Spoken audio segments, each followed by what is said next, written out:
Ladies and gentlemen, what the world has been waiting for, what the world needs now, the one, the only, amazing, original Johnny Blaze. Often imitated, but never duplicated. There's Johnny. Ladies and gentlemen, I'd like to welcome you all to the amazing original Johnny Blaze Show.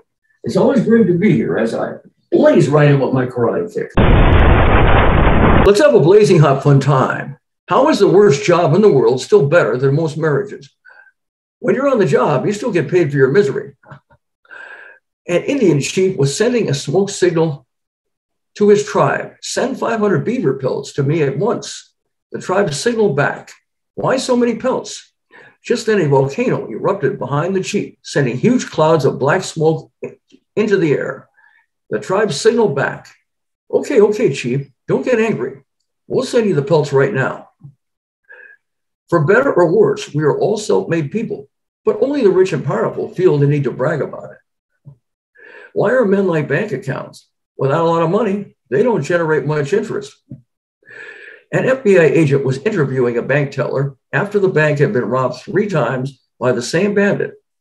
Did you notice anything special about the man? Asked the agent. Yes, replied the teller. He was better dressed each time. We have a blazing hot fun show with a special guest. He is a multi-talented and award-winning singer, songwriter, guitarist, and author. So please give a big warm welcome and say hello to the one and the only LIGHTNIN Charlie. Hi, welcome to the amazing original Johnny Blaze Show, LIGHTNIN Charlie. How are you, sir? I'm doing real good. You? Good. Can you hear me okay? I'm new at this. I can hear you. Can you hear me? Yes, sir. I think I got you turned up all the way. Oh, yeah. It's more important that I hear you than I can holler. Well, it's important that both of us hear each other, right? After all, you're gonna be presenting your electrifying performances as the one and only LIGHTNIN Charlie, right? I love you, man. It's back at you, LIGHTNIN Charlie. From the original, the amazing and original Johnny Blaze. I love it. That's fantastic. Okay, LIGHTNIN, you look great. You got your guitar there. You got your smile. Yeah, I didn't know. We had. Excuse me. I'm sorry. I sent a few of those MP3s that you said we'd do it. Post production, you'd have them up. But I thought if you wanted to play a couple live, I'd be more than happy to. Well, I didn't know if you wanted to do it live or not. I wasn't even sure. You didn't. I don't. Yeah. I did hear those songs. I like them. Oh yeah, I like the songs. Oh, cool, man. Thank you. Yeah. You got a couple of cover songs, and then you also had some original ones. Really great. Yes, sir. Yeah, very fantastic. Well, I'm looking forward to it, man. Very, very much. Blazing hot, electric. Yeah, I'm sorry. Great. That's blazing hot, LIGHTNIN Charlie. Blazing hot, David. There you go. LIGHTNIN Charlie, yeah, look at that. Look at the hat, look at the smile, fantastic all the way around. Anyway, kicking off the show, LIGHTNIN Charlie, give me a rundown. Tell me the LIGHTNIN Charlie story. How did you get started in entertainment, and where are you from? Well, I was born at a very early age. Are we on now? Yes, we're on, LIGHTNIN Charlie. Wait a minute, I got my pajamas on. Wait a minute. Okay. It's midnight here in the East where the normal people live. Okay. Out there in California. You in California? I'm in California, Northridge, California. You're in You're in Tennessee, right? Tennessee, yes, sir. Oh, yeah. Story of my life. I started singing, according to my mother and dad, little shows, impromptu things at home in footy pajamas. You know what I'm talking about? Those pajamas that you wear when you're like 2-3 years old that would zip up and had the feet sewn in the bottom of them. Oh, really? Yeah. Yeah. You know what I'm talking about? Footy pajamas. Oh, fur pajamas. I think I heard of those fur pajamas. Yeah. Yeah. Footy pajamas. Okay. I was like 3 years old. I'd sing Dean Martin songs and stuff, and just grew up loving music. My family all loved music. There were no players, there were no musicians in my family. Although my mom played some piano in church and stuff. they all loved music, and we listened to music. There was always music all the time. I remember growing up, and went away to college. I grew up in Miami, Florida. This was all taking place in Miami, Florida, South America, right? South Florida. Oh, and I moved to Tennessee to go to college, and started, well, I'd played guitar since I was, young, 10, 11 years old, but had never played in any bands or anything. I was not your stereotypical, high school kid with a garage band. I never played with any other people. And I never sung outside of, my car, the shower, my bedroom, that sort of thing. That all took place after I was grown and went away to college here in Tennessee, and started getting in bands and playing in bands, and ended up fronting a blues band that toured all over, and won some awards and things. And the music led to me meeting my wife, my partner in rhyme, who sings with me as well. Well, she doesn't sing as well as I. She sings a lot better than me, actually. My wife says I have a rich voice. It's well off. So met my wife through music, the mother of our 3 babies. We got 2 sons and a daughter. Oh, congratulations. And, life is good. How did you meet? You say you met your wife through music. How and where and when did you meet her through music? I met my wife in a little club. See, she was a fan of mine, of my band, and she had my albums and stuff. So she would come to the gigs, to the clubs and things where I was playing. So she knew me way before I knew her. She says she was in love with me before we even met through the music, Really? And she would follow me club to club. I either had to get a marriage license or a restraining order, you know what I mean? And she, when I did finally see her at a nightclub in Virginia, that ironically was called, the name of the club was Good Time Charlie's. Really? Okay. And the opening song of my new album, Life, is Good Time Charlie's Got the Blues. Okay. But I met her at this club. She came up and to get a CD signed. She already had one, but she wanted to come up and buy another one to meet me. Wow. And when I saw her, Johnny, absolutely, if any of your viewers don't believe in love at first sight, I'm walking proof that there is such a thing, because it happened to me. I looked at her at a point in my life where I was not looking for a relationship or anything of that nature. Quite the opposite. I was such a happy bachelor at that point in my life. I was 33 years old. Right. And when I looked at my wife, when I looked at Beth from across the table, I just couldn't take my eyes off of her. Wow. The friends with her were weirded out, saying, he's staring at you. He's and that was it. We married, we dated for about a year and a half, married in 97. We've just celebrated this last month, our 27th wedding anniversary. And congratulations on that. And that was in a club in, did you say Virginia? Is that where it was? Yes, sir. It was in a little place called Claypool Hill, Virginia. Wow. I found my thrill on Claypool Hill. Instead of Blueberry Hill, right? That's right. You got a great sense of humor. She's a little town called Honaker, Virginia.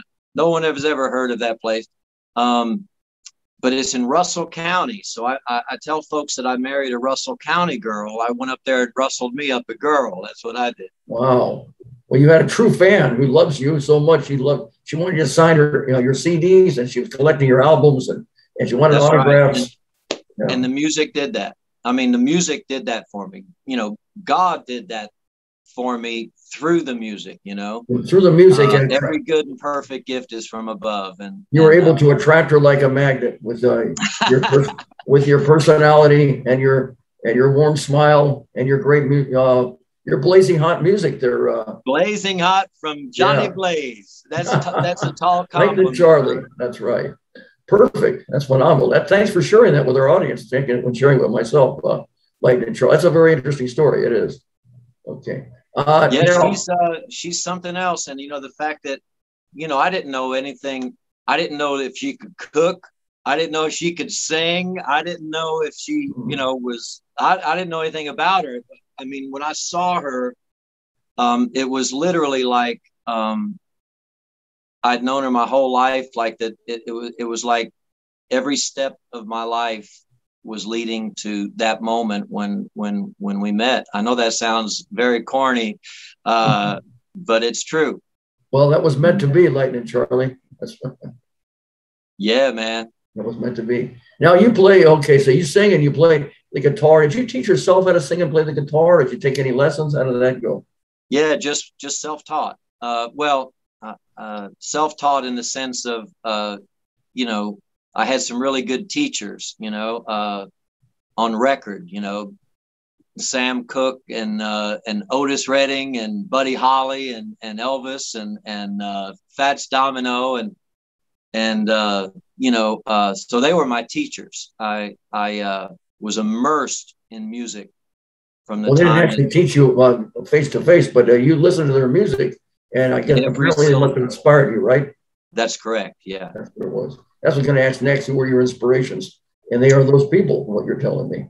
All that 50s and 60s music, and then I was growing up in the 70s, and you know, in the early 70s, particularly pop music was still just fantastic. You know, you had everything from Stevie Wonder to you know, songwriters like Jim Croce and James Taylor, and you had Elton John, and you had still soul groups like the Temptations and the OJs, and it was still the pop music was still so magnificent to me from the mid 50s, that about 20-year period from like say 55 to 75.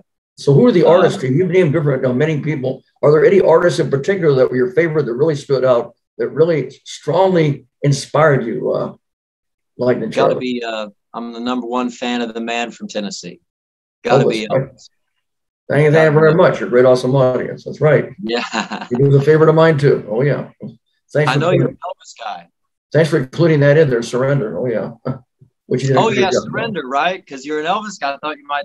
All of my records. Now let me see.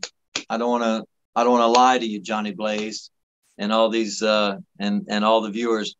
But I think on every album of mine that I've released, and I'm releasing my new record, Life, is I think my 8th.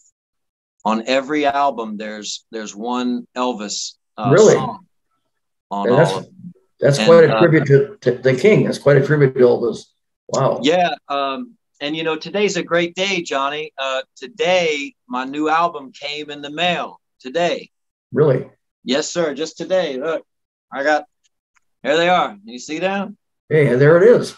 Yeah. Pick a card, any card. Wow. That's it. And it's called Life. Life. And Life. I like that name, Life. It's all about. The title cut is the Elvis cover. Now, you as an Elvis guy, Johnny, it's very rare that anyone knows this song. Are you familiar with an Elvis album, an RCA album called Love Letters from Elvis? It was released in 71. It's got, you know, Love Letters and Heart of Rome, and I think different ones. Well, Life is on that album. You're really? Very cool that you know that song, because people who, you know how Elvis fans are. They pride themselves on knowing everything Elvis ever recorded, right? Movies, soundtracks, everything, right? Right. You ask an Elvis person, like, what's your favorite Elvis song? They say all of them. That's the stock answer, right? And that's true for me as well. But so many Elvis fans are shocked when I tell them that's an Elvis song. They're not familiar with it at all. And I find that odd that it slipped through the cracks somehow, because it's a beautiful song. It's 3 verses that talk about creation, the fall, and the cross in 3 verses. It's written by a guy named Cheryl Millette, a kind of a country singer from the late 60s, early 70s. And Elvis heard that song. And of course, I guess, I feel he gravitated to it. He dug it because of the message in the song being a Christian message, Well, he was very selective, Elvis. He didn't pick just anything. Sure. But, he said good material was hard to come by. Oh, yeah. But yes, if sir. He really likes it, he's open to anything almost. When you hear any of his interviews. Yeah. Yes, sir. And as a child, I loved all kinds of music. I loved pop music, like we mentioned. I loved old country. I love, Hank Williams, and I love Marty Robbins and Johnny Cash and Merle Haggard, and I love rock and roll music. And I love R&B music. All the black artists, and all the soul singers of the '60s, the Temptations. There was so many great ones. Oh yeah. Oh yeah, and all crammed into about a 25 or 30 year period. So it's really an incredible part of American music history there in that about 30 years. There's so many artists that were great. Mm-hmm. Chuck Berry. Growing up, I have an aunt, Jeanette, who you might have seen me talk about this in other podcasts, but my mother's baby sister was friends with Elvis and his family, and used to go from her home in Greenville, Tennessee, to Memphis in the 50s, right after Elvis bought Graceland in 57, and continued to go to Graceland and spend weekends there with his aunt and uncle, who lived in the house. And that's Travis and Lorraine Smith. That Travis was Gladys's brother. Really? And so growing up, my Aunt Jeanette was like a second mom to us, me and my brother and sister. She didn't have kids of her own, and so she was the aunt that was our second mom. We were her babies, you know what I mean? Oh, and really? Very close. And her having stories of staying in Graceland, spending nights in Graceland, going out with Elvis and the crew and skating or to the movies or whatever. And she stayed in touch. I'm sorry? I said, that's great. That's really something. Yeah. And she stayed in touch with Elvis's Aunt Lorraine till her death. And I actually got to spend a night at Aunt Lorraine's house and see a bunch of Elvis stuff that she had at her home that was incredible. Jewelry, and the greatest thing was she had his study Bible. And I remember she handed it to me, and it was a white King James leather-bound Bible. And it was the most dog-eared, ragged.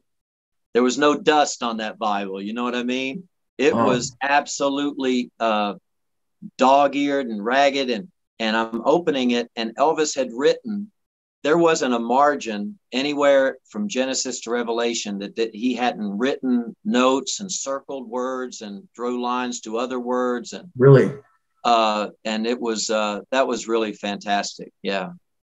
Well, yeah, Elvis was very spiritual. He loved gospel songs. He really liked those rhythm and blues. Yeah, his only Grammy, right, was for How Great Thou Art. That's so right. One of the songs on my album, I wrote a song called Lorraine, which was that was Elvis's aunt. That was Travis's wife. So one of the songs that I think you're going to play off the album is called Lorraine. That's fantastic. Yeah, I heard it. It sounded great. Did you ever go to any Elvis's concerts at all, or did you ever meet Elvis yourself? No, I never did. I never did. And looking back, he was in South Florida a lot. He played in Miami and West Palm Beach and Hollywood. And I never went. The last time that my Aunt Jeanette saw him was in Vegas. And I don't know, part of it, I think there were two reasons that I didn't ever just get a ticket and go see him. In spite of him being my hero. Right. One was at that time, from like the early 70s on, my father was very, very ill. Wow. And he had he had had a massive heart attack, and so was living with a heart condition, which in those days was like you're walking on eggshells all the time, because another heart attack would, could kill you. But then he got cancer and was very, very sick. And so all through, from the time I was like 10 years old till when he passed when I was 15, 2 months after Elvis in 77. It was a very difficult time for me as a teenager. And of course all of my energies were devoted to my mother and dad and my family. And so that was part of it. I wasn't going to any concerts of anybody, but at the same time, there was a thing about Elvis that you will agree with me. It wasn't like anyone thought that the man could die.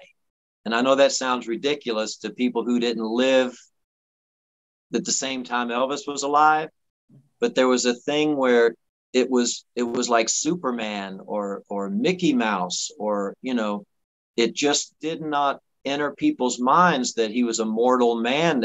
And I mean, I know that sounds ridiculous, but it was just, you couldn't imagine a world without Elvis Presley in it. And that's why it was such an immense shock to everybody. Yeah, it was a tragedy. Millions of fans, went to his funeral, and he is, and will always be never forgotten. And he's unforgettable, Elvis Presley. His charisma, the way he performed, his performances in Vegas and in general, the different shows that he did, Ed Sullivan, or he did 68 Comeback, or Vegas shows, or even his movies. Some people said they were kind of bland, but he just had a way about him, a charisma, a sex appeal. Most guys wanted to be like him. And there's probably over 400,000 Elvis impersonators around now that try to mimic his moves, the way he looks and sounds. And they put on quite a performance, and they have girls with band in the background. They really promote it and everything. Usually the 70s Elvis with the white jumpsuit, the collars up. But the thing is, as fun as it is, and as great as it is, people know he's not they're not the original. The original is, and will always be the best. Elvis was often imitated, but never duplicated. That's for sure. That's right. And I agree. And all of this is still taking place now, 47 years after his death. Oh yeah. People come out to Graceland and his memory and everything. The memory of his birthday, August 16th of 77, or when he was born, January 8th of 1935. That's right. To celebrate his birth and also when he passed. Yeah. There'll never be anybody like him again. That's for sure. Anyway, let's get to you now. We know that you're definitely, just like I am, you're a great fan of the King, and that's wonderful. Let me ask you something.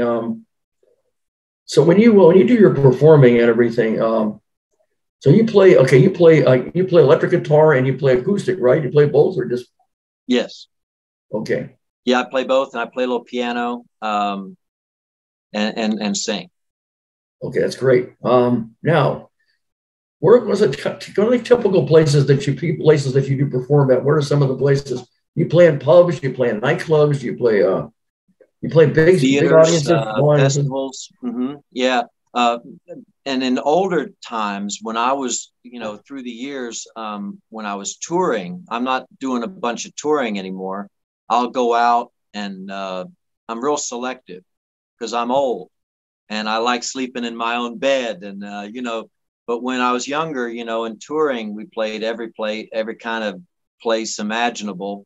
The first place I ever sung in front of people was in not necessarily a church, but it was at college.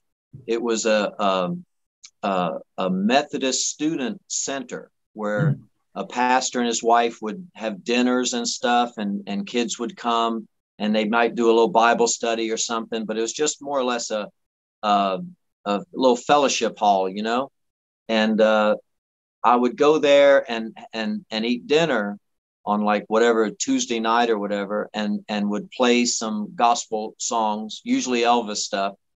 And that was the first place I ever sung in front of people outside of my own house. Where was this located at? Where was this? This was, I went to East Tennessee State University. It's ETSU in Johnson City, Tennessee, which is where my home is now. But the first place that I ever played with my band in front of people was at a strip club. Oh. Also in Johnson City. So it's a real, there's a real dichotomy there. But I played run the gamut from every kind of place, from baseball stadiums to, biker clubhouses. But nowadays it's festivals, theaters.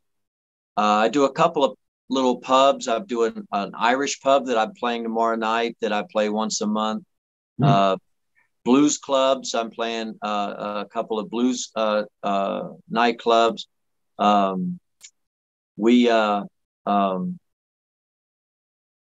And also my kind of bread and butter, I have a lot of gigs during the day that I play at senior communities, where I'm playing in nursing homes and assisted livings and memory care wards, and that's a tremendous blessing to me. I mean, I'm a paid performer that comes in, and I play about 200 shows a year just for seniors. You prefer large crowds or small crowds, or you like both? Or my motto, Johnny, is good music for good people, and it don't matter if there's a 1,000 or one. You and me right now, I could play some music with you and be perfectly happy if it's making you happy. You love what you're doing. That's what you're telling me. Yes, sir. So you played it. You've had thousands okay, I'm going to say you've had thousands of people. You've had thousands of people, and you've had smaller audiences. That's what it sounds like. That's right. And it's the beauty of music, the way I see it, is when it can communicate to an audience, where you get a connection between myself and the listener, whether that's in a live scenario or listening even to a record. That's a magical, supernatural, godly thing that happens, because you're just singing notes. I mean, it's magical how that touches people in such a way, whether it be on a guitar that it's wood and wire, and you're playing notes and you're singing notes, and there's only 8 of them. And flats that you can even sing or play, yet it has a spiritual effect on people. And in these senior communities, I see every day folks who might be suffering from, Alzheimer's or with dementia, that don't know they don't recognize their own kids, but they're singing every word of I Saw the Light or something. They become instantly engaged and alert and oriented. And I see this miracle all the time in playing in these communities. Music can do wonders. That's why they have music therapists, and that's why they help heal people. And that's right. And if you're touching the minds, bodies, hearts, and souls of people that you perform for, I'm sure that's something that gives you a great feel of happiness and gratitude, and it makes you feel very important. You're doing what a gift. Well, it's a matter of just being able to minister to people in that way through music. That it's just incredible, and what a gift that is, right? I mean, that's my job. I've got the greatest job in the world. You get paid to make people happy, to entertain them, to make them forget about their troubles. Tell you what, nice work if you can get it. That is something. So all kinds of gigs. Now, do you do any meet and greets and signing autographs at your shows at all? Have you ever done any? Yeah, we of course always have a merch table set up, and I'm doing I'm an author of a book. It's in its 2nd edition. I'm doing a book signing. I do those occasionally. I'm doing one next week, a couple weeks. We're doing, of course, release parties for the record Life, where we're doing concerts and things. you know, I used to say no bar too far and no hall too small. You know, I do a lot of private affairs, a lot of private parties, birthday parties, house parties. You know, having played music for a living for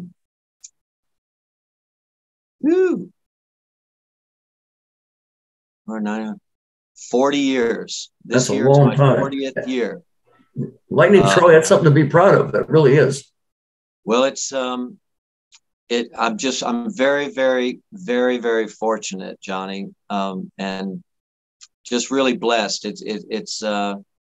I didn't do anything to earn any of it. I mean, I worked hard, but these are gifts that, you know, are given to me, and you're just very grateful. Well, very lucky. The gift, you've got the talent and the ability, and you've got the health and the ability, then why not go for it? Like you, and I've become a big fan. I've watched so many of your podcasts, and, you know, amazing and original. Those are both apt.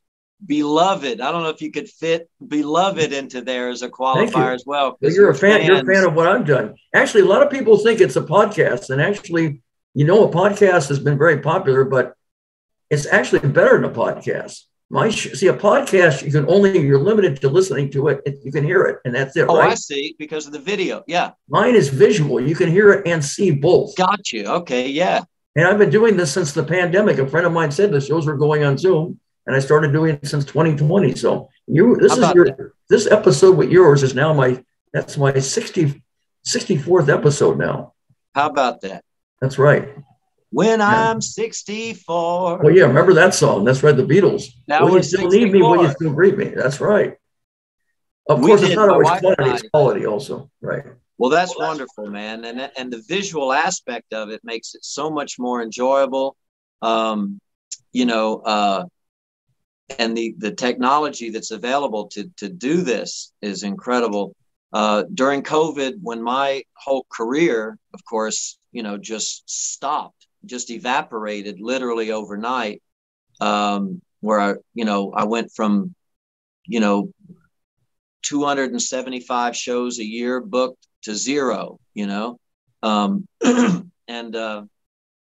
excuse me.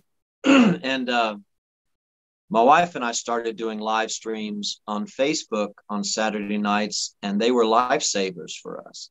That's great. And people told us that just having that connection from their end, because they're quarantined and in their homes also, just to have that connection like we have right here, and where people can comment and talk, and we'd play songs. We would do it from right here. We did it every Saturday night for a year and a half.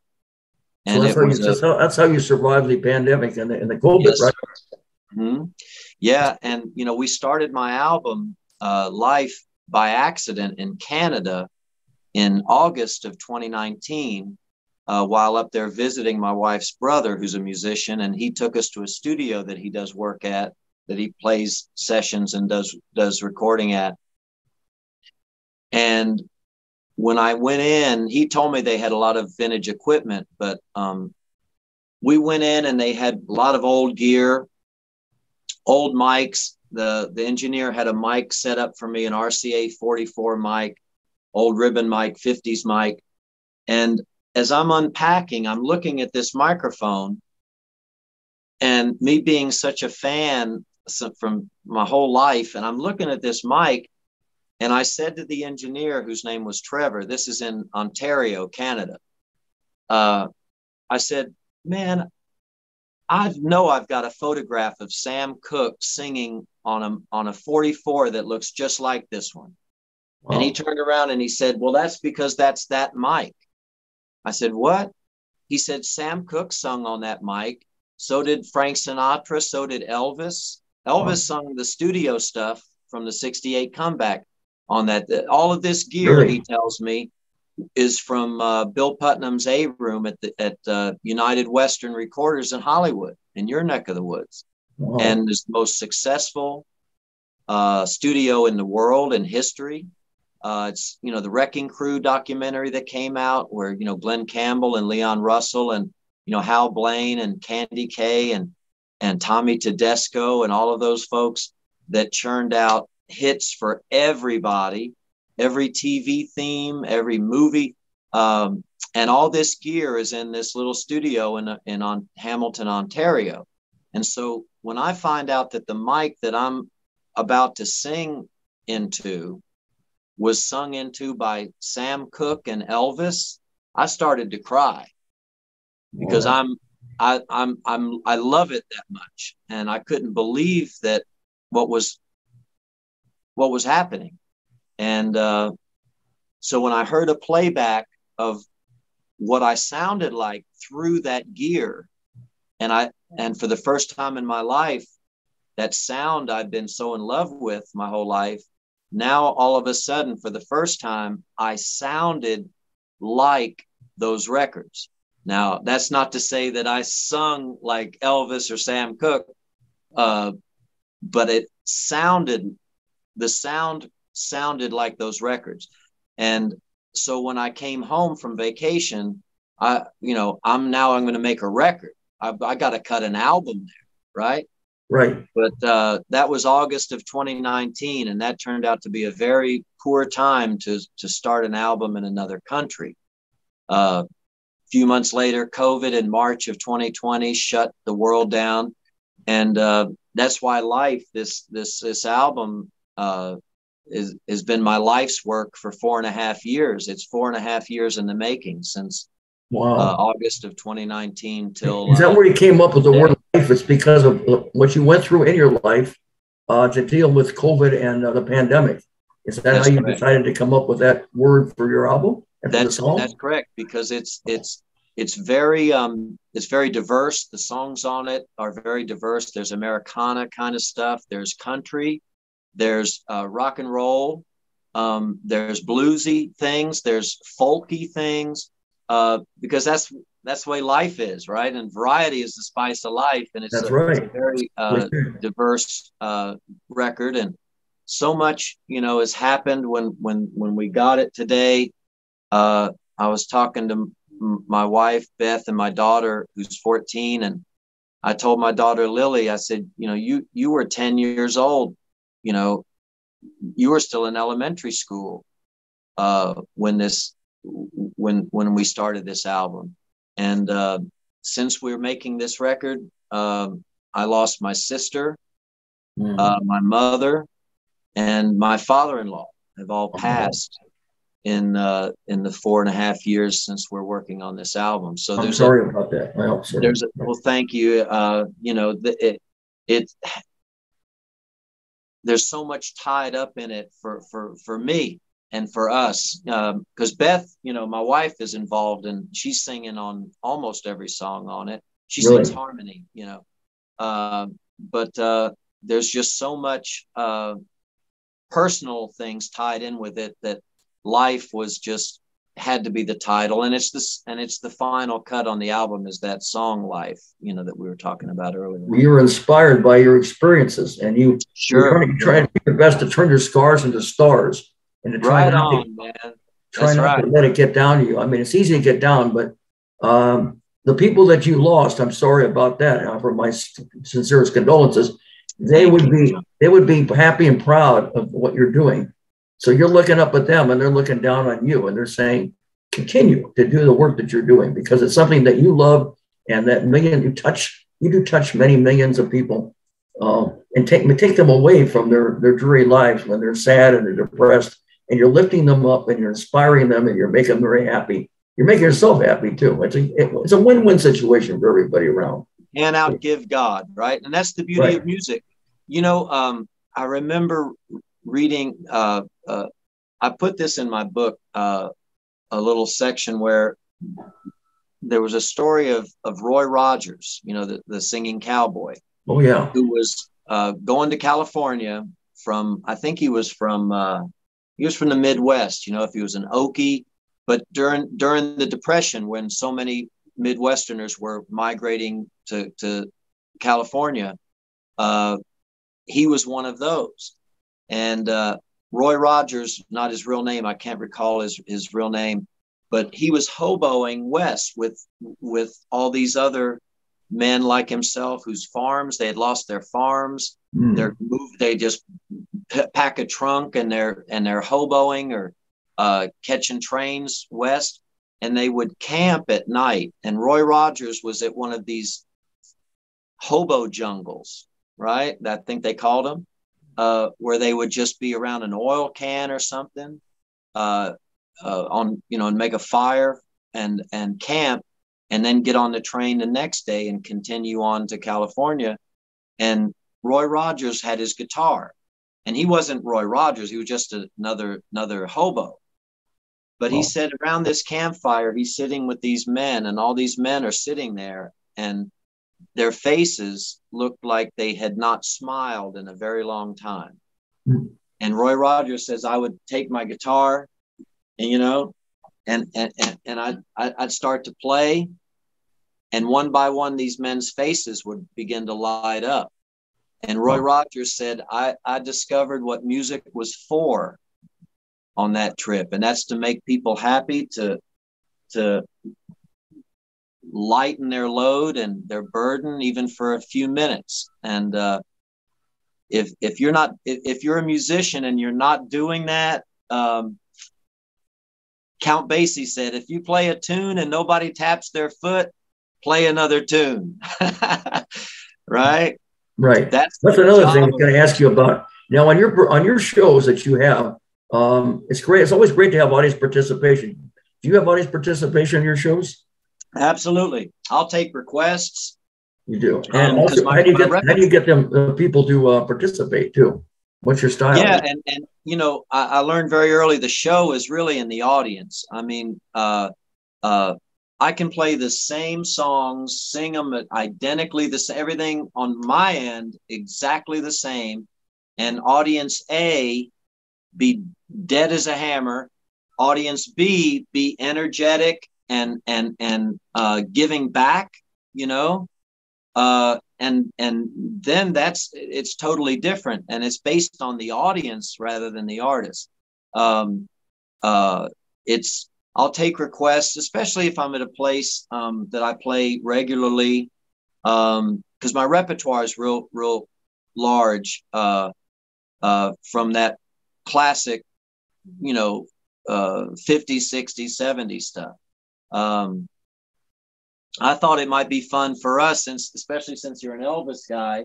If you had any favorite Elvis songs, you could just throw out an Elvis song, see if I could play it for you. Oh, if you want to share your talents with an Elvis song, go ahead. I got one. I'll do one, and then you tell me one that you want to hear. How about that? Okay, go for it. Because I got one that I saw on one of your videos that I think is a personal, either a favorite of yours or has personal meaning to you. Okay. And it's not one that I normally do, so I might mess it up, but I ain't scared. Okay. Let's hear it. Lightning Charlie. Are you going to surprise me? Surprise me with the song? You're going to tell me what the song is. I'll just, you'll know it when I start it. And dedicate this to you, Johnny Blaze. Great. Keep fighting that good fight, man. Follow that dream. I've got to follow that. Keep it moving along. Keep it moving. I've got to follow that dream wherever that dream may lead. I got to follow that dream to find the love you need. When your heart gets restless, time to move along. When your heart gets weary, time to sing a song. But when a dream is calling you, there's just one thing, Johnny Blaze, that you can do.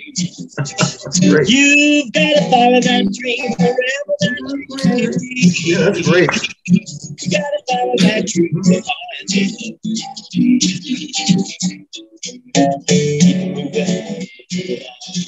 Keep moving. You gotta find me some whose heart is free. someone to look for my dream with me. And when I find her, I may find out just what my dreams are all about.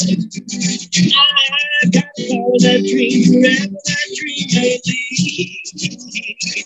I gotta follow that dream if I get to live. I gotta follow that dream wherever that dream may lead. I gotta follow that dream if I get to live.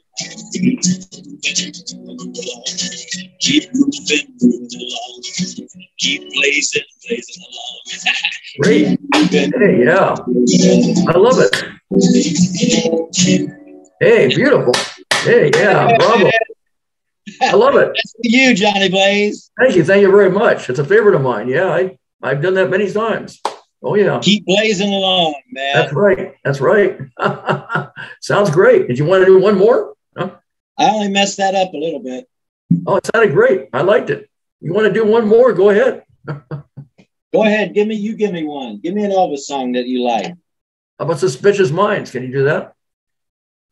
My wife loves that one. That's one of her favorites.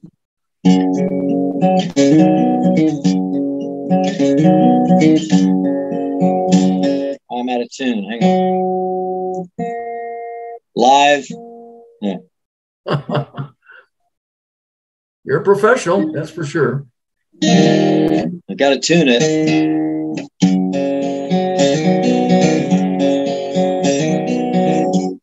We're caught in a trap.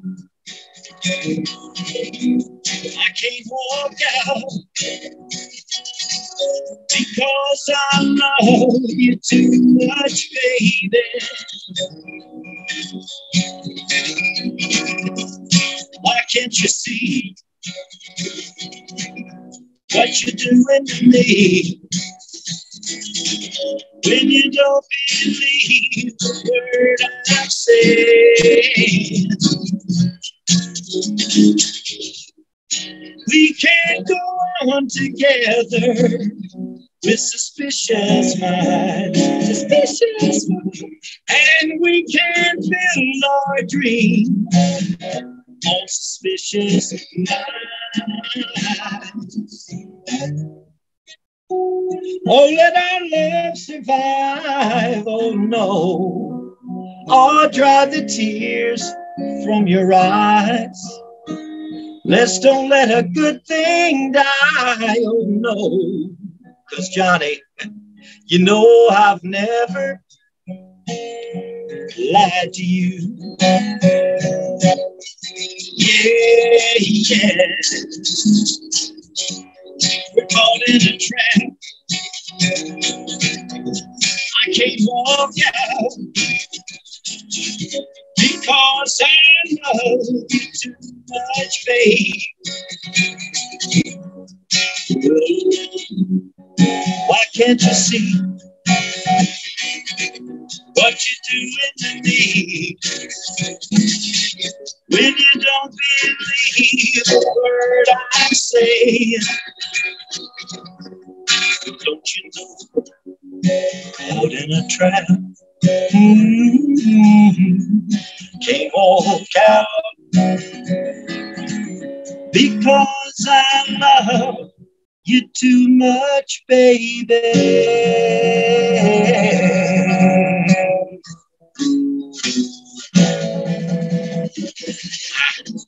Hey, yeah. Boogity, boogity, boogity. Blazing hot. Yeah, that's great. Thank you. Thank you. The Thank you. amazing original Johnny Blaze. Lightning Charlie, that's phenomenal. That's really good. I thank you very much. By the way, how did your name is so catchy, Lightning Charlie, and of course I know your name is Charlie, but you added Lightning on it. How did you come up with create such a captivating and amazing and very entertaining stage name? How did you come up with that? Well, thank you, Johnny, and I want to thank you for spelling it correctly in all your promotions and and posts. It's a very difficult name or word to spell. Maybe just for people down south, but I get called all kinds of things.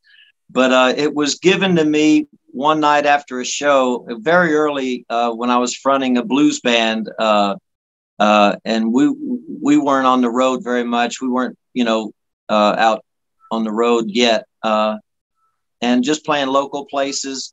And a guy came up to us while we were loading out and said, I'd played guitar that night just wild. I played behind my head, behind my back, and all that stuff, my teeth. And none of these are real, by the way. I lost all my, okay. But he came up and said, man, you were like lightning tonight. And another guy in the band was there next to me, and he turned around and said, that's it, you're lightning Charlie. And wow. Then it was like that, and it's been in blues, there's a famous blues man from Texas named Lightnin Hopkins. Really? And so it's one of those names that's it's just cool, and it's easy to kind of brand, with a lightning bolt and all that kind of stuff. TCB, right? Taking care of business in a flash. Exactly. So that's how it came. And that was that's almost 40 years ago. That's phenomenal. I love it. I mean, it gets your attention. It gets your interest. Yeah. Well, I appreciate you and your and Bill and y'all got you guys for spelling it right. No problem. It's not lightning. Well, it's almost like lightning. It's lightning. That's right. With an apostrophe. Oh yeah, we want to spell it correctly. That's very important. That's right. It ain't what they call you, it's what you answer to, right? Right. When they say first impressions or lasting impressions, right? Okay. They've put I don't, and it's a pet peeve of mine. My manager, I kid with him all the time, because it's not that it makes somebody a bad person to misspell something. If you're writing something down and on a note there in front of you, or you're making a grocery list or something, but when you put it in a newspaper, or on a marquee of a venue, and you don't care enough to check your spelling, you know what I mean? That's just it's very unusual when my name is spelled correctly. And so you know what? You should be spelled correctly. It's important to prepare for a show. I do my best to prepare, and I want to make sure everything is positive as I can make it. After all, it's an honor and privilege to have you on as a guest, Lightnin Charlie, and I don't take anything for granted. So it's really great. Thank you. Great. Now what's a typical day as a singer and songwriter? Talk to me about that. And also tell me about, have you ever had any anxiety before you do any shows, and how do you handle rejection? Tell me about some of those questions. Well, Johnny, typical day for me, I'll get up around 10 in the morning, about 2 hours before I go to bed. And like I said before, I do a lot of these day gigs, so I am up earlier than most musicians. I'll go to my shows. Back when our kids were younger, I was Mr. Mom to our two boys, who are now 23 and 22 years old. When they were little, we never had daycare or help with, grandmothers or grandparents or anything like that. So I still was working all these gigs in the day, and I would take them with me, which led to some really crazy situations. I was doing a lot of TV back then. I had my own network TV spot called Lightning Strikes on a local news show. And I would bring my boys with me to work every day with high chairs and Cheerios and juice and Matchbox cars and everything else. And now, of course, I don't have to take my kids to work with me anymore. I'll go to my gig. I get to eat dinner usually at home, with my family, which is, for a professional musician that plays music full time, to be able to raise his own or her own children and and still maintain a family life is very unusual and a huge blessing to me, and to be able to do that. And yeah, I'm usually in bed by this time. When my manager booked, I was so excited. I said, "Oh, great! You booked Johnny Blaze show." And he said, "Yeah, I spoke to him yesterday, my manager Mango." And he said, "It's April the 5th. Is that what today is?" Right. See, it's already tomorrow here. It's already April 6th here, back east. And he told me, he said, "Yeah, April 5th, midnight." And I said, "What?" He said, "Midnight." I said, "What are you talking about?" I thought he was kidding. He says, "No, I talked to Johnny yesterday. He's, he tapes his show. It goes out, at 9 p.m. Pacific." Right. And I said, "I can't do a podcast at midnight, 1 a.m. He says, "Well, you will this time." I said, "What time did you talk to Johnny yesterday?" He said, "About 3 o'clock. I said, "Well, there you go. Let's do that." So, but no, it's nobody but you, Johnny Blaze. I appreciate that. I'm old. Really I don't stay up this late too often. But I appreciate that. I really do appreciate that. It's a joy to be with you. And stage fright. I used to. I still get. I wouldn't say fright, but and I wouldn't even say nervous, but yeah. I have nerves, right? And I bet you have the same feeling when you're getting ready to go on and you're getting dressed and getting your hair fixed and getting ready to do your show. There's nerves, and if you're not a little bit nervous before you do a show, I don't think you care enough to do a good show. You should be nervous because you take it seriously and you want to do your best. And so that's kind of the way it is for me, even after having played so many shows, regularly, I'm doing 4, 5, 6 shows a week, sometimes more. I'm doing 2 shows tomorrow. I did 2 today, with this one. And I have nerves before every time I go out in front of people because, you owe that to them to take it seriously. You care about your performance and your fans, right? Right. Yeah, so right. If you didn't care that way, it's you either do or you don't. And you love what you're doing and you want to give them the best show possible. So you want to be as prepared as possible. That's right. And that should make one a little bit nervous, if you got all your ducks in a row and you're ready, True. That's true. Okay. What about rejection? Now, it's rejection in life and in general, but especially entertainment. How do you handle rejection?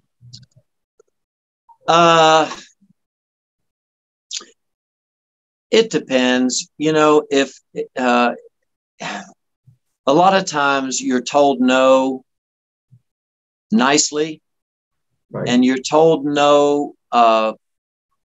with good reason. Maybe, for example, my music is not a good fit for that venue, or they're looking for something, different from what I do. And, you can't get angry at that. But it's when it's done poorly, or there's no communication. Like, I've had situations, for example, not to go back to the Elvis thing, but my band and I were playing in Memphis at the Memphis Blues Festival on the river there, Tom Lee Park in Memphis, Tennessee. And we were playing clubs on Beale Street and stuff. And this fella came and had seen us and came backstage, and he introduced himself as the general manager of the Elvis nightclub there on Beale Street, which is on 2nd and Beale. It used to be the Lansky Brothers clothing shop. They're the ones that clothed Elvis. That's correct, Bernard and Lansky. and it was brand new. It had not opened yet, but I had read about it and stuff. And, you know, Lisa Marie was very much hands-on, and even the furnishings in there were out of Elvis's homes. I got to play one of his pianos in there. Right. It was beautiful. So he said, you guys would be perfect for Elvis's club, because we're not wanting to book impersonators. We're wanting to book, you know, touring acts, national acts, but you would go over so well to the audience there, because you're playing that 50s stuff. And even if it's not an Elvis song, certainly, you know, because we don't do Elvis songs all night, but he thought we would be the perfect fit. He said, I want to show you the club. It's not open. He took my wife and I and the band, unlocked it and let us walk through, showing us. It's just beautiful in there. Leather suede booths, crystal chandeliers that were taken out of his the Holmby Hills house in LA, and just immaculate and beautiful. The pool table that was in his that the Beatles and Elvis played pool on famously. Just incredible stuff. And I was out of my mind at the thinking of the prospect of playing that club. And he said, I'd like to book you guys for 2 or 3 nights, the Thursday, the Friday, Saturday, or Friday, Saturday. And I'll call you, and you call me when you get home, and we'll look at some dates, etc. And so I got home and I called, and he wasn't there. I left a message, no call back. So I call back in 3-4 days, leave a message, no call back. And this went on so long, and I obviously was not going to happen. Wow. But I couldn't understand why a guy would seek me out. He was the one that came down to the river there and came to the Blues Festival and came backstage and said, you, Lightnin' Charlie, come with me. I want to give you a tour of the club over on Beale Street, and takes us over there and walks us through, spends 45 minutes with us, showing us all this stuff. What's the motivation for him to do that? And then just totally just, you know, not even return a phone call. Right. And I got kind of crazy about it, because for one thing, I wanted the gig, but I couldn't figure what was motivating this guy. Is he a wingnut? I don't understand. Why would he? Right. And so I started writing emails to them, because phone wasn't working, and I wouldn't get a response to the emails. And really? So then I started making poems up, and I'd say stuff like, Elvis had Cadillacs, Lincolns, and a Harley. Get off your butts and call Lightnin' Charlie, you know, thinking that maybe that would at least. And after, I don't know, Johnny, maybe 4 or 5 of these emails, they finally wrote me a letter and back just to get me to cease and desist, that said, thank you for your interest in Elvis's Memphis, you know, just a form letter saying, you know, don't call us, we'll call you. And, you know, the club only stayed open maybe a year. So it was some very bad management there of a very beautiful venue. But in situations like that, I don't handle that well. As you can tell, I didn't handle that one very. I can see that. I don't blame you. I would feel the same way if that happened. I understand. Now, what if you have an audience now that's very bored, and if they're falling asleep? How do you go about re-energizing them in your performance? I'm not saying I am. I'm enjoying it. No. I had one today. And of course, that's in senior communities. But I'll tell jokes. I'll play rhythm songs. Yeah. I will do anything in my power to because I'm in the fun business. You know, if folks don't have fun, if they're sleeping, I've not done my job. You know. Right.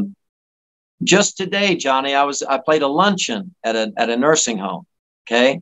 Crazy stuff happens in these senior places, man. I'm playing at lunch. The residents are eating their lunch. I'm strolling around playing, you know. And there's a four ladies eating lunch, minding their own business. And here comes this old guy, walks over to the table where these four ladies are eating lunch. And he walks over to the table and he stands in front of them and he says, "I bet y'all can't guess how old I am." And the one lady looked up and she said, "Pull your pants down." And the old guy pulled his pants down around his ankles and stood up there in front of those women. And the lady looked at him and said, "You're 96 years old." The guy says, "That's right. How'd you guess?" She said, "You told us at breakfast." Funny. That's funny. Crazy stuff. Yeah. You know, in nightclubs, where people are, and it depends. In a nightclub, everybody that's there is not there to see the band or to see the show. They're there to talk to one another, to have dinner, to, you know, drink, whatever they're doing. I play a lot of dinner shows because, like I said, I don't like staying up too late, except for you. And, you know, it's a different thing. Like in a theater, for example, where people come into a theater and buy a ticket to see Lightnin' Charlie or Lightnin' Charlie and the Upsetters, my band, whole different thing. They're not sleeping or, you know, not paying attention because they bought a ticket to see the show. So that's a whole different kind of a dynamic. When you're playing in a place where people are coming and going and there might be TVs with, you know, ball games on or all these other distractions, and you're just one of many things happening, that's a lot more difficult to command the audience. But having done it for so many years, I think I'm good. I'm very good at it. I think I'm about as good at it as one can be from having had so much experience playing places where people literally hated us. You know, we're in the way, or we're, you know, I played a lot of places down south, especially with, you know, an integrated band with, you know, and playing blues, playing music that the audience was not familiar with. So there was no, what I call get over songs that they're familiar with and know the words to, you know, that every 4 or 5 songs you're playing originals or you're playing these obscure artists and things, to throw out throw a bone out there, a get over song so you can get over to the audience. We didn't do that for years. And, you know, it's a miracle that, you know, we survived a lot of the places we played, you know. So when you get audience participation, you do the wave for them, or how do you get the audience to participate? What's your I'll ask, what do y'all want to hear? Any requests, any favorite songs or singers? And, you know, someone will say, can you do any Merle Haggard? And so I'll play Merle Haggard. Okay, give me something else. One guy, one time I was taking requests and I was getting lucky because I was hitting, you know, 6, 7 songs in a row, people. And I don't want to be a jukebox, you know, but in certain situations where that's, you know, where you're playing a dinner show, for example, it's not like, you know, a ticketed event where, you know, and so I hit good. I was like 5, 6 songs. People are hollering out all this other, you know, this one, I played it. They said, you play any Patsy Cline? Patsy Cline, you play any James Brown? I play James Brown. You do any Mahalia Jackson? I do Mahalia Jackson. Wow. And there's this guy way in the back. He puts his hand up. I said, yeah, buddy, what, something you'd like to hear? He goes, yeah. Can you sing High on Yonder Mountain? And I said, High on Yonder Mountain. I'm sorry. I don't think I know that one. He says, no. I want you to go sing High on Yonder Mountain. True story. So he wants you to leave, in other words. He wanted me to get the heck out, go up on that mountain. So what did you say? What did you say to that? I laughed my guts out when he said that. I thought it was the funniest thing I ever heard. Well, you know, like the song, like Ricky Nelson's song, and it wasn't going to play his earlier hits. The audience was upset. Garden Party. The Garden Party. If you can't please everybody, please yourself. That's correct. That's you right. Played that for the guy. Could have said, well, if you can't. Went to a garden party. That's right. Reminisce with my old friends. Great song. And you know, I think it was Johnny Cash said that he says, when I'm playing live, I'm walking a bit of a tightrope between overcompensating to please the audience and the other side, which is to be true to myself and have integrity as an artist and playing what I feel and stuff, or maybe new material, you know, from our new album or something that the audience maybe hasn't even heard yet. He said it's a fine line of pleasing the audience, but not being a jukebox and maintaining your artistic integrity. I've heard artists say, I play 2 songs for the audience and 1 for me. That's the way I make my set list. 2 for you, 1 for me. And, you know, and everybody, you know, can be happy, you know. That's the idea behind it. Try to make people smile. That's it, man. Exactly it. Yeah. Wow, that's interesting. That is very interesting. For sure. You want to hear one maybe on piano? I set up. My wife carried a big Yamaha piano down the steps, just especially for me to do an Elvis song for Johnny Blaze on piano. Oh, boy, we're in the jackpot tonight. I don't know about that, but what song do you want to do? Do you want to do It's Now or Never, or Love Me Tender, or Surrender? Oh, I love it. Oh, sole mio. It's Now or Never. That's right. Oh, sole mio. Yeah, I've got a little mark over here on the floor. I'm gonna have to get up to go to the piano because I'm not strong enough to carry the piano over here. I got you. But I think it's okay if I pick this up and just take you with me. It's okay. Okay, here we go. We're going over here to this side, Johnny Blaze. All right. And I got a couple of blood-stained marks on the ground there. Mm. See if can you see me still? Yeah, I can see you.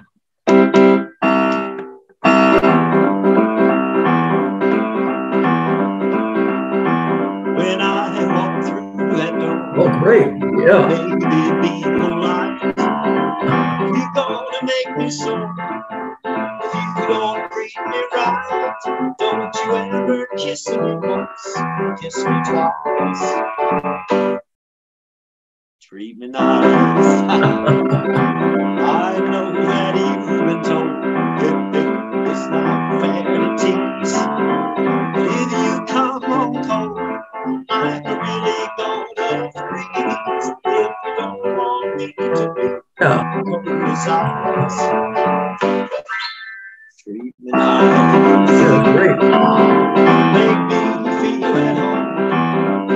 If you really care, scratch my back and you really cares. My hair, all like me slim. Baby, you're asking me to. But if you don't behave, I'll walk right out on you. If you want my loyalty, my advice. Treat me nice.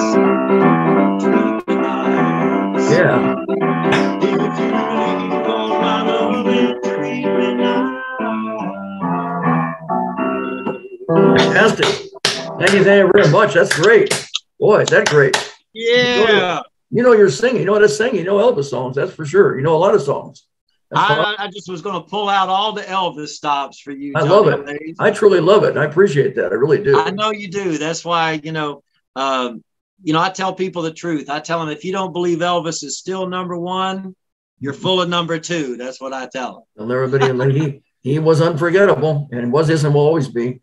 Yes, sir. He's a real spirit. He's really something. Yeah. It's too bad he died. One of your shows that I watched and I really enjoyed was that Anthony Session, the mad bus driver from out in Seattle. Really? Yeah. That guy was a trip, man. He was so funny. That was, I was driving while it was playing, and the phone was, on the holder there in my car. Right. I drive a limousine, believe it or not. I've got a Lincoln limousine that was built in Beverly Hills out in your neck of the wood. Really?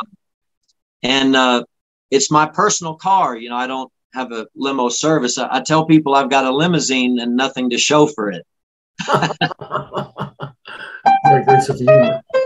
And I was driving, and your show with the mad bus driver was on, and he's pulling that plunger out. He's telling all them stories, and he's just a dynamite stand-up. You know, he's got all that shtick going, man. And he's just throwing gold out there, and you're laughing. And I had to pull the car over. I was laughing so hard, I thought I lost a filling in my mouth. It wasn't safe to drive. But I'm glad to see. I encourage all my fans and friends to have a blazing hot fun time. It sounds like you did have a blazing hot fun time. You remember that? On the shoulder of the road, because I'd have had a blazing hot time, you know, in an ambulance if I didn't pull my Can you speak up a little bit? Your voice is a little low. Can you speak a little louder? Sorry, yeah. I said I would have had a blazing hot time in the back of an ambulance if I didn't pull the car over into the shoulder. That's phenomenal. Yeah, I can hear you a little bit because I like to hear a louder voice. Can you hear a louder? Huh, that's weird. Maybe just being over here. Let me go back home over here where we were before.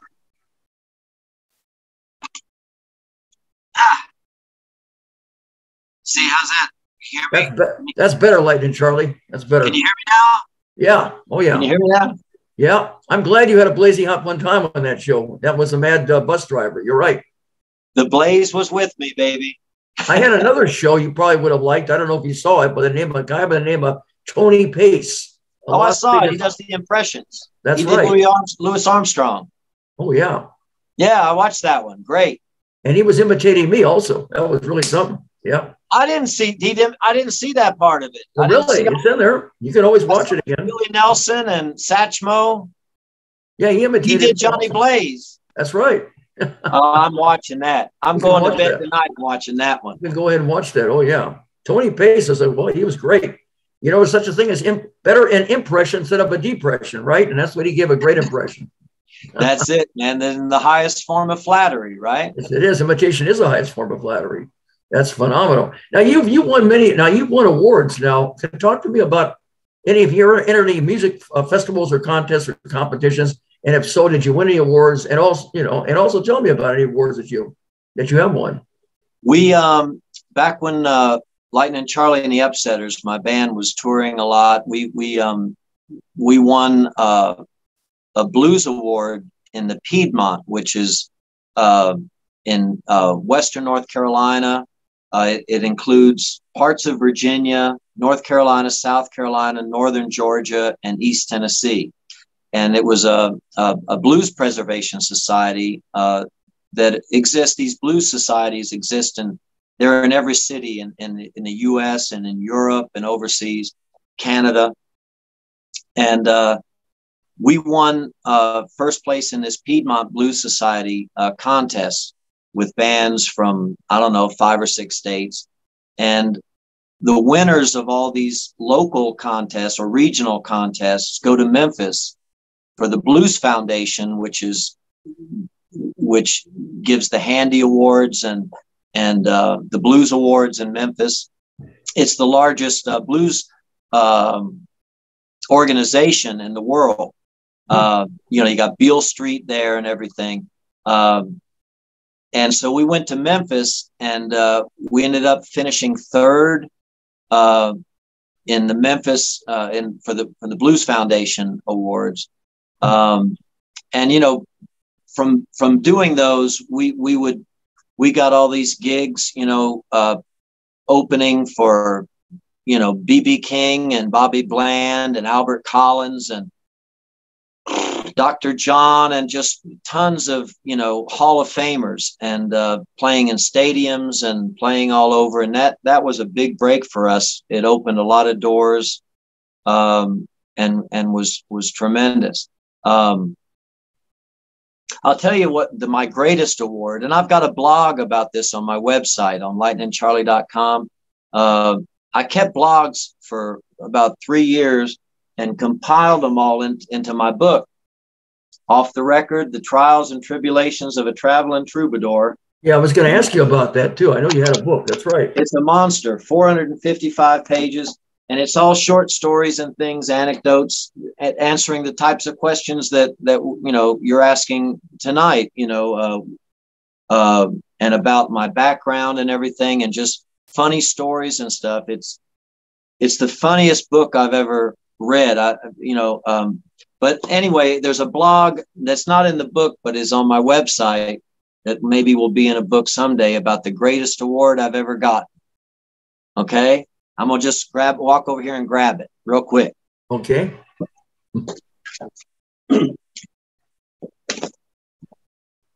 I was playing at a place in Bristol, Tennessee, which is close to me here. It's in East Tennessee.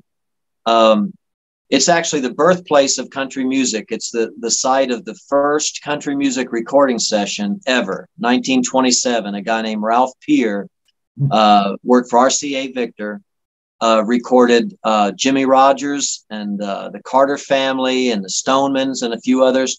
And it was the first recording session of country music in history. They call it the Big Bang of country music. And Bristol is the birthplace of country music.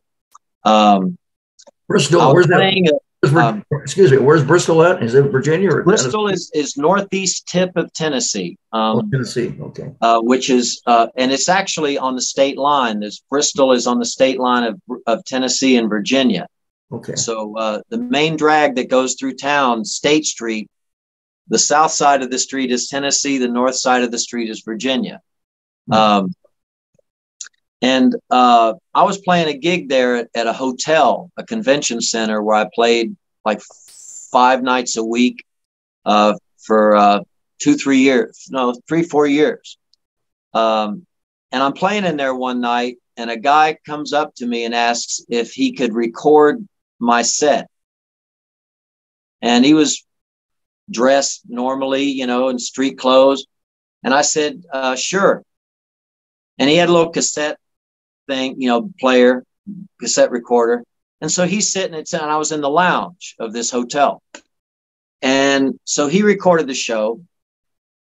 And at one point in my show, I would always, would usually do a song and just dedicate it to servicemen and women, right, and their families. And I'm not a vet myself, but hey, I'm pursuing happiness in the greatest country in the world. And because of nothing I've done, to earn it or to even deserve it. But so I wasn't thinking about this guy recording. I just was doing what I do.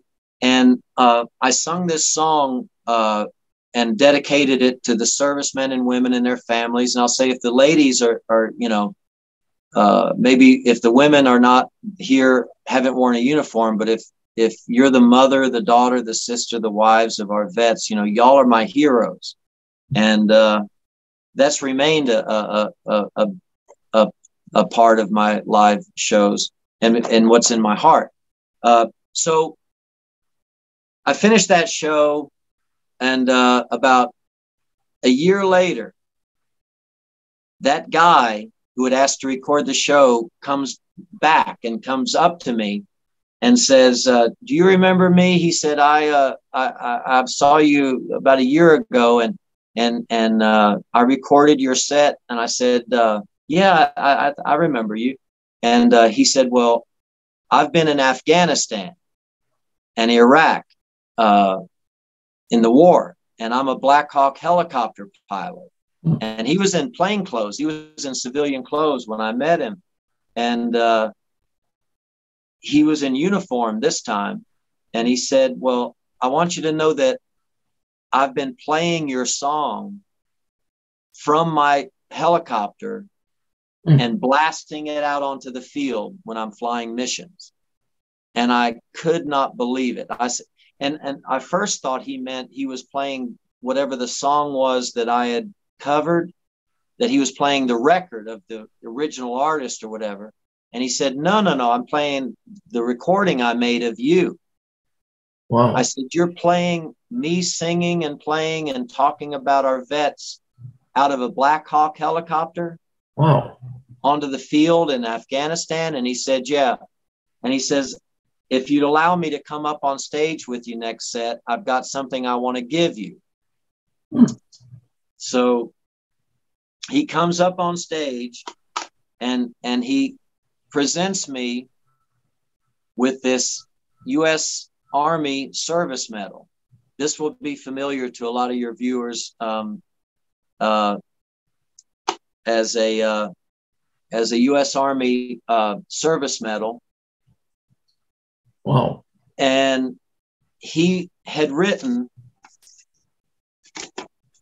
this to me on a guest check from the hotel. You know, it says thank you on the back, and and if I may just read to you what he wrote, and he read this to the audience, and I stood on stage and just cried. I'll try not to cry now when I read it, but it says, this is an award given to those that go beyond orders, duty, and honor.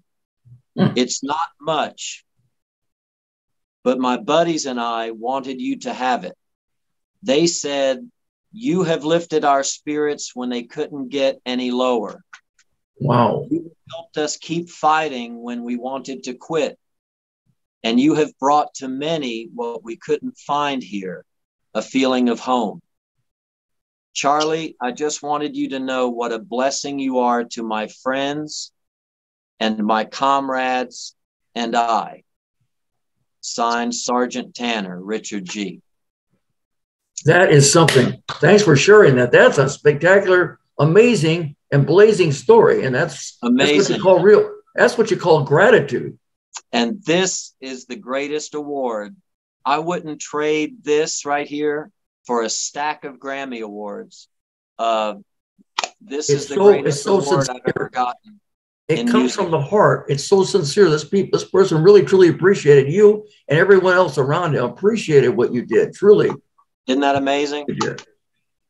And I've since then, there's been other situations where we played a show on July 4th a few years ago for Gold Star families. We sung America the Beautiful at a tribute to Gold Star families, are families of vets that had lost their life in combat. And I had a Marine give me, I fought him all I could fight him, but I couldn't whip a Marine.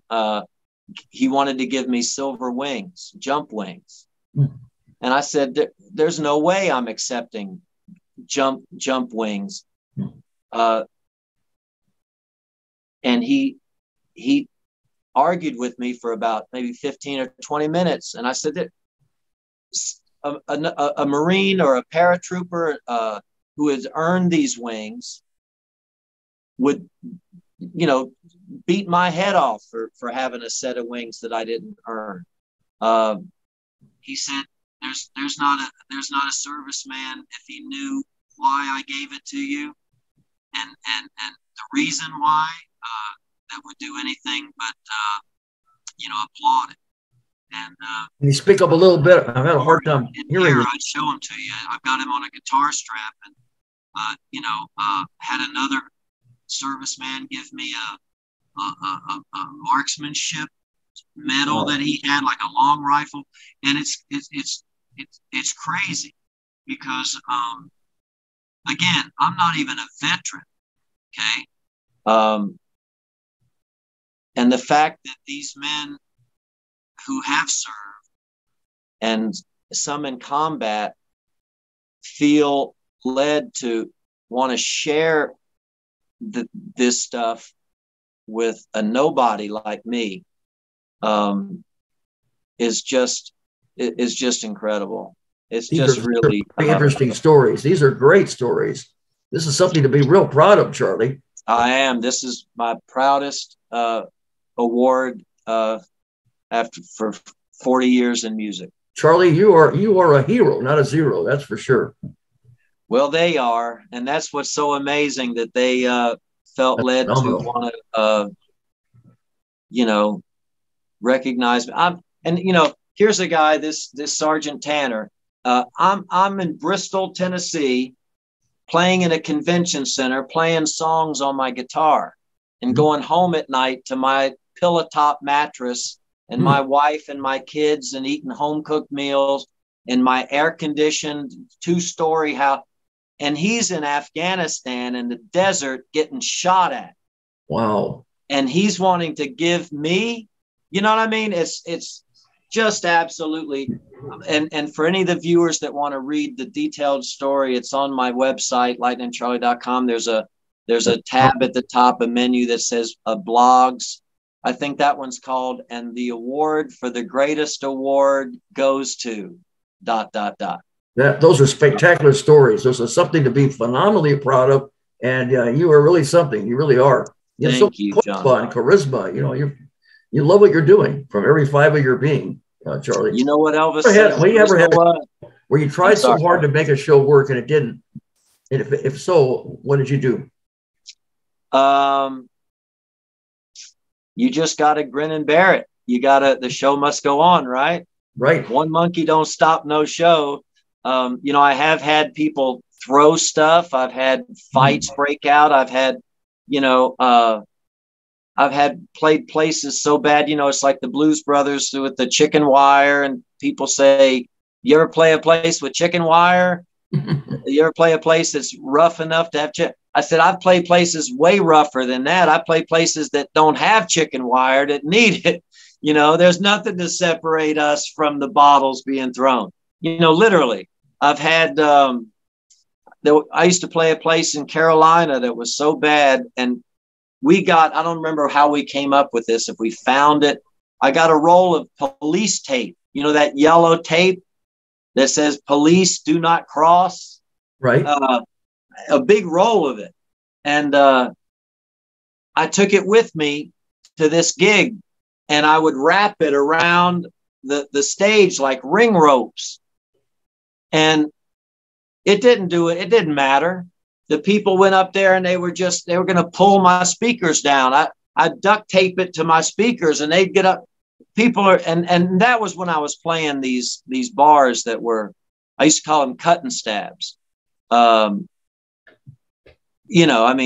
was off the hook the way people behaved in those places, because you've got alcohol, you've got men and women, and you got other women and other men, and drugs, and you got people in there who are criminally minded and morally bankrupt, and that when they get up in the morning, the kind of people that are just, every breath they take is to see what they can kill and destroy, and I quit playing those places knowingly. I mean, still stuff happens. You can't predict what's going to happen at a red light anymore, but I quit playing places that my criteria became, what do people come to this venue for? If they come to get drunk, fight, hook up, watch the football game, whatever, I don't want to play there. But if they're there willing to hear music or there to have a good time, then that's my criteria. That convention center that we mentioned before in Bristol, I quit that job after like 4 years because it got just to the point where I couldn't take it anymore. It was just, and it was a very upscale, 20-story convention center. But the character of the people was such that I couldn't go to work there anymore. So you can be selective. But I mean, if you're going through this, you just have to act like it doesn't. I guess it doesn't matter, and just go on. Oh yeah, and you know how it is, Johnny. You try. I'll go through the whole thing. I'll ignore somebody. They're hollering out, and it's one thing to holler out, yeah, or play something from your new album, Life, Charlie. I'm talking about people who are heckling and disruptive, cussing me, whatever it is. And you can try to deflect it, verbally, try to either make friends with them or get them to distract or deflect it, or shame them, confront them on mic and make them, like a stand-up comic deals with a heckler. I do all that stuff, or ignore it. You start trying to ignore it thinking it'll go away. But, John Wayne said, if you take crap off people, they'll give you some more crap. So in those situations, appeasement doesn't work. And, I see. I came home from this gig and I told my wife when I quit, I said, I'm not playing bars anymore. And she said, you're not? I said, no, I'm not playing in these bars anymore. And that's the equivalent, I'd say, of a plumber who decides he's not going to work with water anymore. Bars were where I played. That's where I made my money. That's who was hiring me. That was how I made my living. This has been my job for 40 years. And it was an incredible leap of faith for me to just say, I'm not playing bars. It'd be like a baseball player. I'm not playing on grass anymore. Well, what are you going to do? And I told my wife, I said, if God intends for me to play a gig or have a career, he'll give me one. He hung the moon and the stars in the sky. He can get me a little gig if it be his will. And instantly I started getting opportunities and offers in theaters and arts centers and these types of gigs that I had never, ever played before. And all of that came from just a leap of faith where I said, I'm not casting my pearls before the swine anymore. It's not doing either one of us any good for me to be up there doing something that I love and I'm in love with, and the people that are there are only interested in getting drunk and fighting. It's a lose-lose situation. And so you're above that, Charlie. You're above that. You deserve better. Yeah. And what's the old saying that you shouldn't never wrestle with pigs, right? Because you get filthy and the pig enjoys it.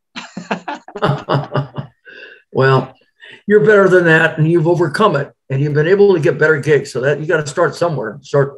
Maybe at the bottom, work your way up, and it's still, and like I said, I play places that have a bar. Yeah. What I want to say, Charlie, is I want to give my thanks to Bruce Wozniak. He's the one that you did a podcast with him a long time ago. So that's a great shout out. How did you meet Bruce? Through my manager, Mango. And Bruce is a fellow Floridian. He's in Tampa, Florida, I believe. That's right. And that's Now Hear This, I think, is his show, right? That's correct. And Bruce is great. It's been probably a year maybe since I did his show. Bruce, if you're out there, brother, thanks and love from LIGHTNIN land, and we got to get together again. And thanks, the fact that led to what we're doing tonight is beautiful. Bruce is a great guy. I had 3 of his clients on my show, and then he said, make me a guest, and he was the 4th. Then after that, he went ahead and I asked him if he can give me a review of my movie, and Amazon wasn't working, so he went on my Facebook page and gave me a great review for my show and for my movie. So Bruce is a fantastic guy. I call him the podcast king. He has over 500 episodes. So I just wanted to say that. Thank him. Now, there's so many things. But we are getting closer to the end. I really enjoy it. I do want to say, as we get closer, if you had to do anything over again in your life and your career, Charlie, would you do anything differently? That's a great question, JB. You know, on the one hand, one could say yes, because in retrospect, you see your mistakes, you see missed opportunities, or situations where, you know, if you had it to do over again, that you think in retrospect that it would be a better thing to, you know, behave differently, or just act differently in a certain situation. But I'm in such a good place. I've got a wife whom I adore, who puts up with me. Got 3 beautiful, healthy, amazing children. I've got a home and a career. I get out of bed. I get to play good music for good people every day. And if I were to go back and change anything, I wouldn't, because I wouldn't want to divert from where I am right now. So you're a happy camper, and you don't have any regrets, right? I am a happy man. There's a beautiful song by Glenn Campbell called Happy, or excuse me, not Glenn Campbell, B.J. Thomas, who passed away during COVID. A real unsung, boy, he's a singer, B.J. Thomas. And ironically, B.J. Thomas recorded the first version of Suspicious Minds at American Studios in Memphis. And you can listen to his version. It's the same band, same room. Really? But he has a song called Happy Man that speaks to that kind of thing. And so, you know, if I could go back, I would love to go back and have another, and have another, be able to go through my 20s and 30s and 40s and 50s again, you know, with the arsenal that I have now. So you'd like to be able to be what you were in the past, but what you know now. That's right. Yeah, youth is wasted on the young, right? The old saying, get old too soon and smart too late. Get smart before it's too late. That's right. Amen. Do you have any present projects right now? Any present projects that you're working on? Well, you know, the record just came out. It's not officially releasing until the 20th of this month. We're doing a big rooftop concert at a beautiful hotel in downtown Bristol, Tennessee, or actually Bristol, Virginia. It's on the north side of the street. Rooftop concert, Beatles style. That's our release party. So we're real busy. I'm doing tapings all this next week for TV, and doing radio appearances and all that sort of thing, and getting ready for the release parties on the record. You know, this is already just today, hot off the press, and it's already a million seller. I got 1 million of them in my cellar. So we're hoping to just be real busy, you know, promoting the album. I've got vinyl, going to do an LP on this record, which will be a first for me. Great. Very excited about that, having been a fan of records my whole life, to finally have one. That's great. That is great. Do you have any future dream projects you haven't done that you'd like to do in the future? Dream projects. Good question. You know, I'd like to play bigger, better, more shows, just to maybe reach a larger audience. My fans are the greatest in the world. I call them my lightning bugs, but they're sensational. And just to try to reach more people and make more lightning bugs that haven't heard me yet. And but as far as a project,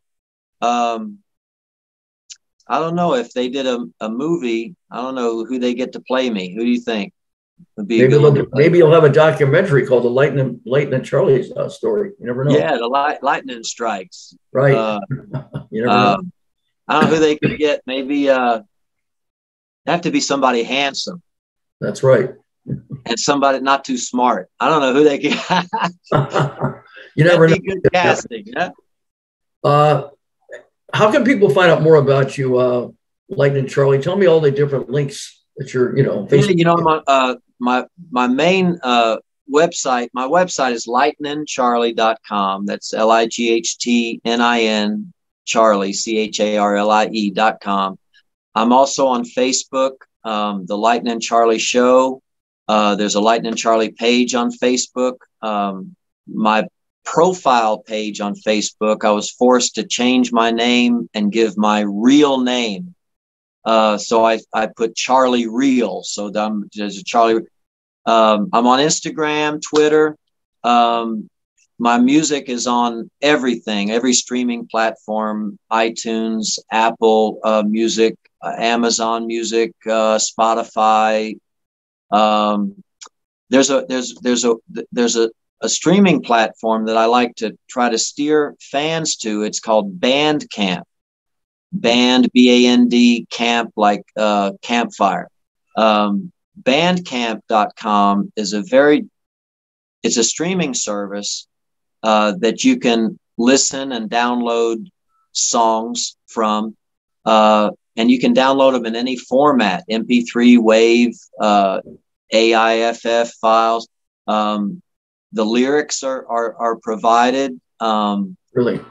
It's a very artist-friendly streaming site because they give, I think, 80% of the proceeds to the artist directly. Oh, really? So I've got a couple singles up there. I've got American Eulogy and Good Time Charlie's Got the Blues. Soon everything of mine will be up there, but it's like $2 to download the song. I get what's 80%, $1.60.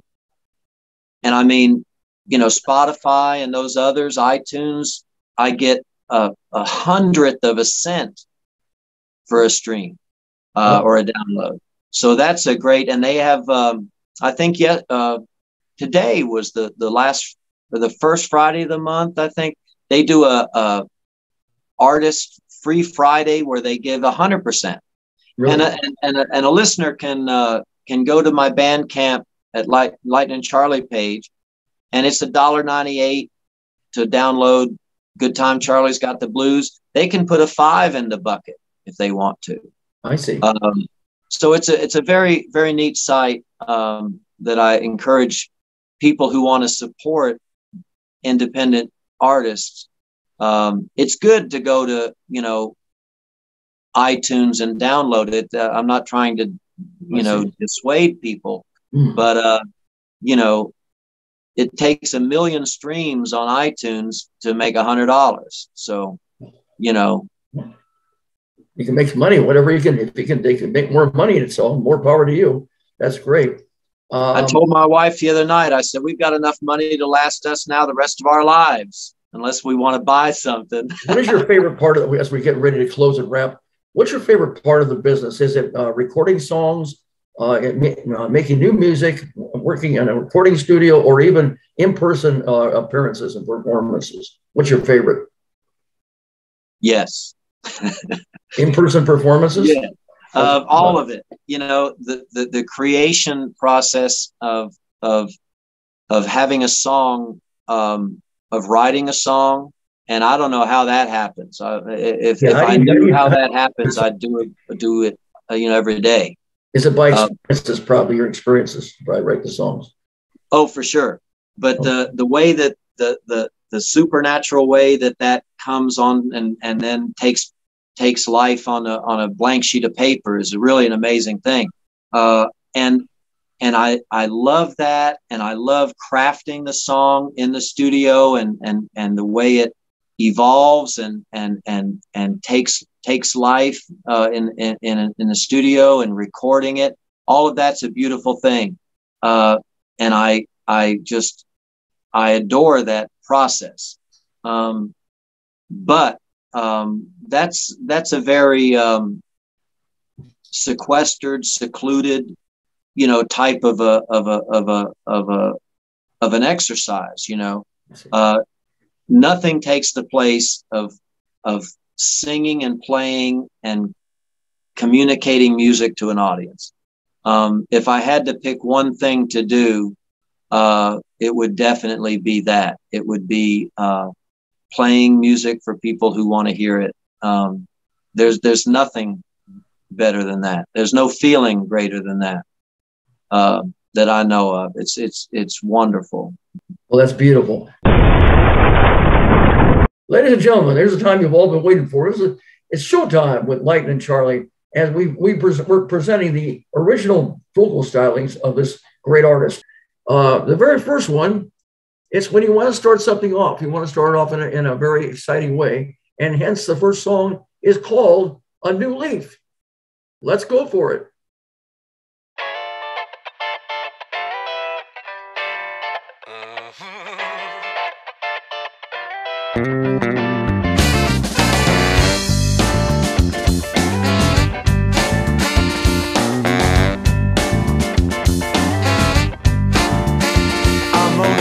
Tomorrow morning with a brand new attitude. I'm gonna lose a lot of things that ruin my mood, and I'm turning over a new leaf.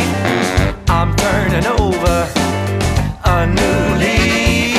Yeah, I'm getting tired of everything turning on me.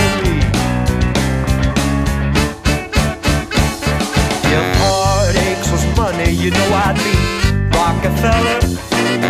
I'm sick of her stuff, and I can't wait to tell her that I'm turning over a new leaf. Yeah, I'm turning over a new leaf. Yeah, I'm getting sick and tired of everybody turning on me. Ain't none of your kind gonna drag me down. Ain't gonna sit still, be your clown. But I'll be back and buy this town. So watch me and my guitar go, go!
Up and be born again, and I turned over my new leaf. Yeah, I've turned over a new leaf.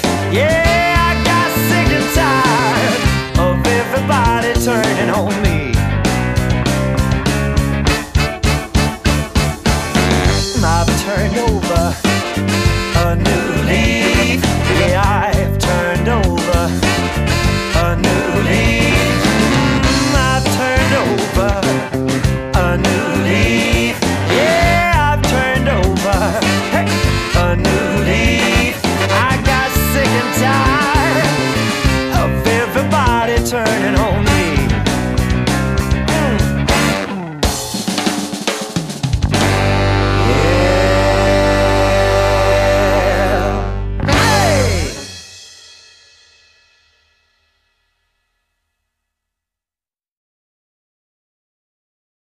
We have another great, a real treat for you. And his song is called American Eulogy. Relax and enjoy. Have an amazing and blazing fun time.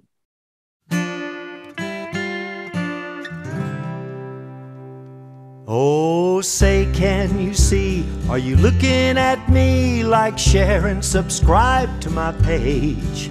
Stupidities, abilities, the impossibilities, our nation and people enraged. Turf wars, meth whores, Walmart superstores, even the swiftest shall stall. The brighter the star and the bigger they are, the farther and harder they fall. But hey, don't worry, be happy, the jury acquits those they should hang by the neck. And it's all good down in the hood, 'cause the mailman, he brings me a check. Street strife, thug life, pronounce you man and wife, pimp your own people to die. Big wheels, drug deals, sirens and cold steel, I'm weary of hearing the cry. Pawn shop, liquor store, shots fired, 3 or 4 over by sweet Sarah Nail. Get straight, retaliate, you're bound to be an inmate, go call up your mommy for bail.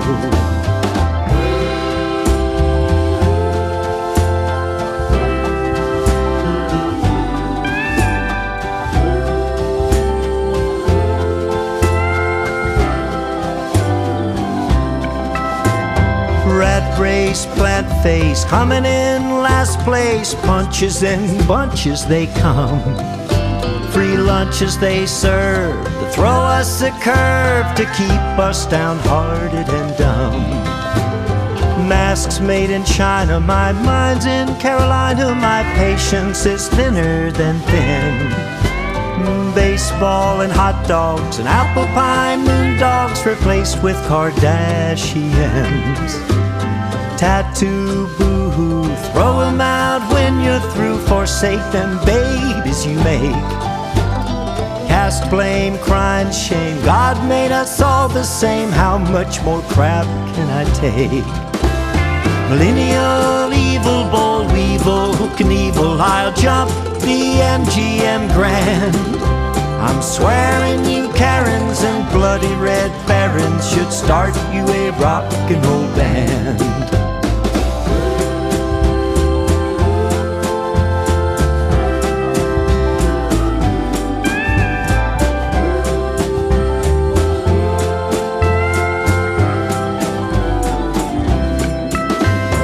Peaceful protests fill her up with high tests, the only place COVID don't spread. What a smart little virus, CDC should hire us some hippies to play Grateful Dead. My tears, they choke me, Wuhan has broke me, our lives are put on the shelves. I'm looking right at you, no rebel gray statue could do what we've done to ourselves. On account of that basis, am I a racist? This song's for both black and white. Not sorry, not sad, it's just good and bad. Oh, there's millions of wrongs, but one right.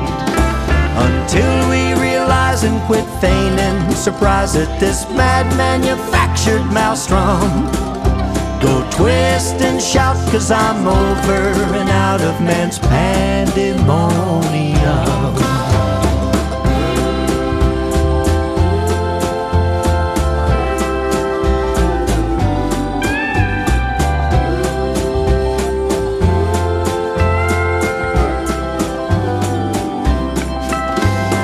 Right gear, what a year, make it all disappear. It's all right here on my phone.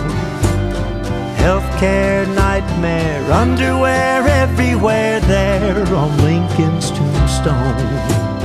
Race bait and friction, suicide and addiction, is there ever an end to it all? Come quickly, Lord Jesus, deliver and free us from sin deep within uninstall. So go mow your grasses, your poor huddled masses, for soon every knee shall bend. Good night and good luck, Lightning has struck, and will we ever be great again?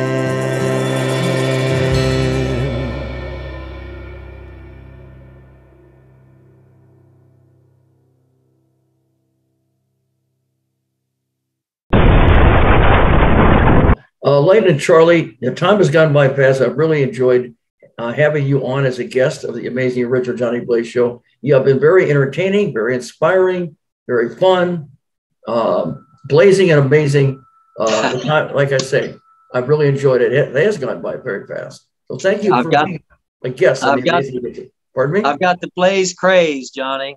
And That's I right. love you and thank you. And to all your viewers, thank you. And I hope to see you again soon, and stay well. And I want to say, like you too, Lightning Charlie. I just want to say, I always say to, as I wrap up the show and end it, to all my fans and friends, always keep a smile on your face and a song in your heart. And until next time, happy trails and blaze out. Ladies and gentlemen, if you would like to be a guest on an entertainment talk show, please send us an email at amazingoriginaljbshow@gmail.com. All of our episodes will appear on YouTube and Facebook and receive over 3,000 views. Don't forget to sign up for our YouTube channel, and every guest will receive a complimentary DVD of their appearance on the show. Remember, we are much better than a podcast. And now, the Amazing Original Johnny Blaze has just left the building. Good night. God bless.